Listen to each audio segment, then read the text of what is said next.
அத்தனை செல்வமும் உன்னிடத்தில் நான் பிச்சைக்கு செல்வது எவ்விடத்தில் வெறும் பாத்திரம் உள்ளது என்னிடத்தில் அதன் சூத்திரமோ அது உன்னிடத்தில்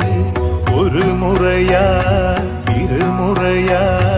பல முறை பல பிறப்பெடுக்க வைத்தாய் புதுவினையா பழவினையா கணம் கணம் தினம் என்னை துடிக்க வைத்தாய் பொருளுக்கு அலைந்திடும் பொருளற்ற வாழ்க்கையும் துரத்துதே உன் அருள் அருள் அருள் என்று அலைகின்ற மனம் இன்று பிதற்றுதே அருள் விழியால் நோக்குவாய் மலர்பதத்தால் தாங்குவாய் உன் திருக்கரம் என்னை அரவணைத்துனதருள் பெற